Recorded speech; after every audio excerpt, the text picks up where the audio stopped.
ఈ వృశ్చిక రాశి వారికి ఆదాయం 2, వ్యయం 14. అలాగే రాజపూజ్యం 5, అవమానం 2. ఈ రాశి వారికి 8లో గురువు ఉన్నాడు, 5లో శని, 4లో రాహు, 10లో కేతువు సంచారం చేత కొంత వృత్తి, ఉద్యోగ, వ్యాపార వ్యవహారం లేదు కొంత జాగ్రత్తగా ఉండవలసినటువంటి అవసరం ఉన్నది. ఎవరు? వృశ్చిక రాశి వారు. ఎందుకంటే ఆదాయం అక్కడ 2, వ్యయము 14 ఉన్నది కాబట్టి మీరు కొంత జాగ్రత్తగా ముందడుగు వేయాలి. ఏదో మనం ఇక్కడ లాభం కనిపిస్తుంది కదా అని చెప్పి ఎవరు అన్ని చెప్పినటువంటి మాటలన్నీ కూడా విని అడుగు వేయకుండా జాగ్రత్తగా ఆచితూచి అడుగు వేసినట్లయితే చక్కటి ఫలితాలు కలుగుతాయి. అట్లాగే వీరికి కోపం అధికంగా ఉండును. ఈ సంవత్సరం అంతా కూడా కోపం అధికంగా ఉండి అందరి మీద అరవటము, దాని ద్వారా కొంత ఇబ్బందులు పడేటువంటి అవకాశం ఉంది. కాబట్టి వీళ్ళు కొంత శాంతంగా ఉండాలి. అంటే వీరు కూడా ఏం చేయాలి? ఎక్కువ మాట్లాడద్దు. శాంతానికి ఏంటిది మొదటి అడుగు ఏంటంటే ఎక్కువ మాట్లాడకూడదు. మనం ఎంత తక్కువ మాట్లాడితే మనం కోపం అంతా ఎక్కువ రాదు మనకు. కాబట్టి శాంతంగా ఉంటూ మన యొక్క జీవితాన్ని ముందరికి తీసుకెళ్ళాలి.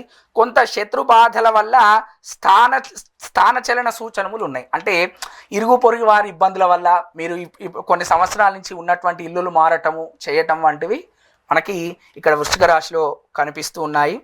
అకాల భోజనం అంటే మీరు సరైన సమయానికి భోజనం చేయరు. మీ పండ్ల మీద పడి ఆ భోజనాలు సరిగా చేయక కొంత అనారోగ్యానికి పాలయ్యేటువంటి అవకాశం ఉన్నది. కాబట్టి ఒక సమయం పెట్టుకొని భోజనానికి ఖచ్చితంగా భోజన కార్యక్రమాన్ని పూర్తి చేయాలి. ఆరోగ్యమే మహాభాగ్యం కాబట్టి ఆరోగ్య విషయాన్ని జాగ్రత్తగా చూసుకోవాలి. అట్లాగే వస్త్ర, కిరాణా, ఫ్యాన్సీ వ్యాపారులకు కూడా కొంత గడ్డు కాలమే అని చెప్పుకోవాలి. కొంత ఈ సంవత్సరం వీరికి వృశ్చిక రాశి వారికి కొంత డబ్బు విషయంలో సరిగ్గా లాభముగా లేదు. కాబట్టి వీరు కూడా ఆచితూచి అడుగులు వేసి ముందరికి వెళ్ళాలి. అట్లాగే న్యాయ, వైద్య, విద్య, అలాగే ఇంజనీర్ రంగాల వారికి కూడా ఆదాయం ఉన్నను స్థిమితం ఉండదు. ఆదాయం వస్తుంది కానీ ఖర్చులకే పోతూ ఉంటుంది. అర్థమవుతుందా మీకు?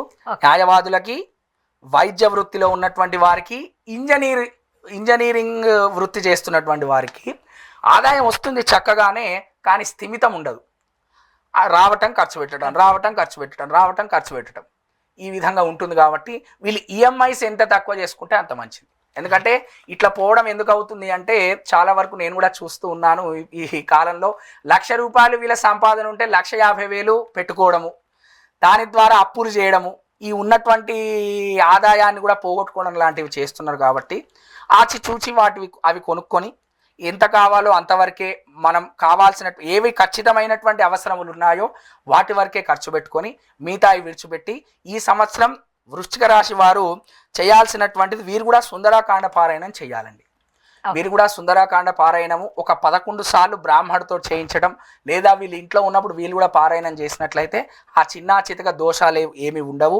ఈ ధన సంబంధిత దోషాలన్నీ కూడా పోతాయి. కాబట్టి ఈ వృశ్చిక రాశి వారు చక్కగా సుందరాకాండ పారాయణం, ఆంజనేయ ఆరాధన చేయవలసిందిగా కోరుతున్నాం. నేను పైన చెప్పినట్టుగా ఏ విషయాలు మీకు లాభదాయకంగా ఉన్నాయో అవి చేస్తూ, ఏవైతే నష్టదాయకంగా ఉన్నాయో అవి విడిచిపెట్టి ఈ సంవత్సరం మీరు కూడా సుఖాంతం చేయవలసిందిగా కోరుతున్నాను.